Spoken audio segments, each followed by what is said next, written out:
Let's see. All right, it's going to pertain mostly to attitudes and egos. Uh, Most of these questions. So I just would, since this is going on YouTube, just tell the people who watch this your name, what you coach, and where you coach at. My name is Jordan Fuller. I'm the head baseball coach at Cleburne County High School. I've been the head baseball coach for the last 3 years. Sounds good. My first question for you is, would you say you've had a lot of experience in dealing with athletes with egos or attitudes? Absolutely, man. You're always going to have attitudes and egos on your team.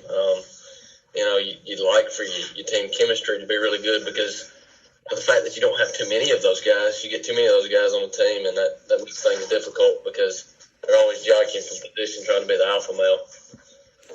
Yeah, I've seen some of that before too.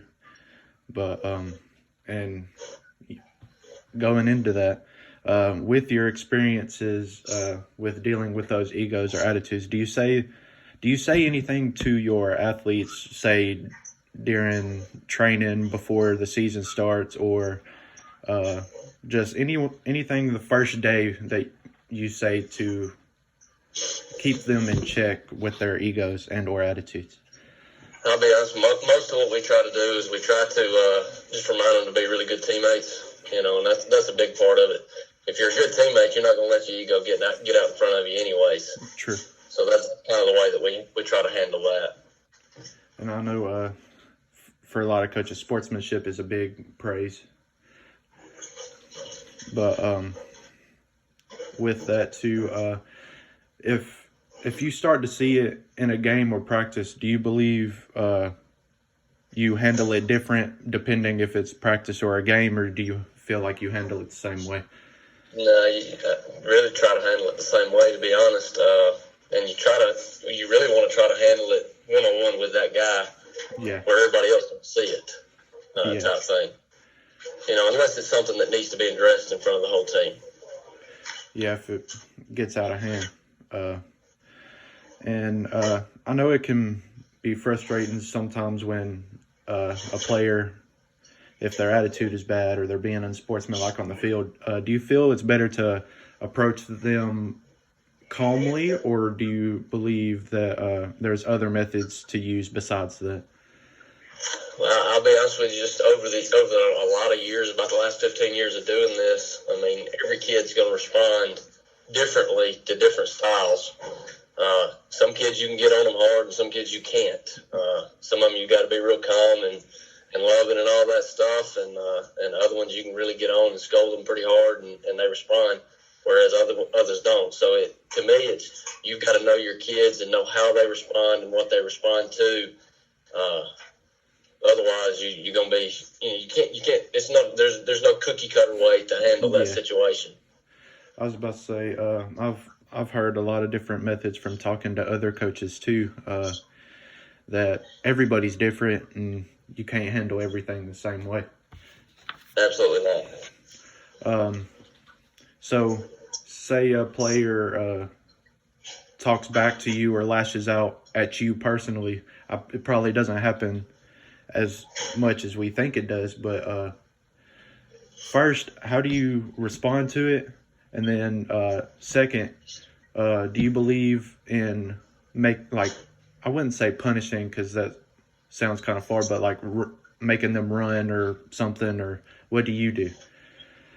Well, I'll be honest with you, in the last 3 years, I haven't had a situation like that, and most of it, what I attribute that to, though, is the fact that I tried to build a relationship with my guys long before we ever get into a situation where I've got to discipline, if that makes sense.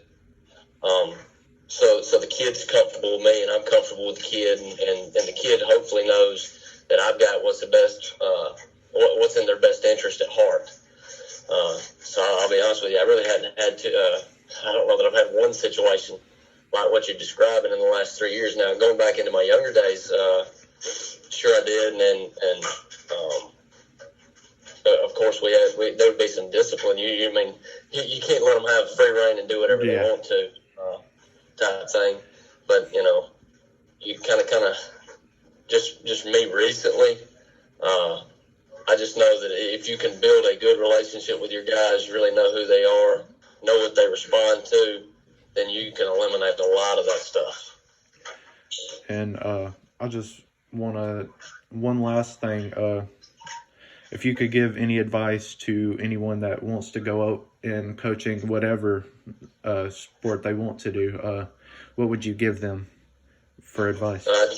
Just remind you, it's not about you. It's about those kids, doing what's best for them, and just keeping that at the forefront. And because you talked about egos in this, you got to leave your ego at the door too. Yeah. I know that's a big thing in coaching. You're gonna run across guys that's got egos, but remembering that it's about the kids and what's best for them. Now, I'm about to say that's all the questions I got for you today. But I would like to thank you for doing this. I know you can be pretty busy with all your schedules and stuff. Oh yeah. But I'm glad I was able to help. yeah, again, thank you.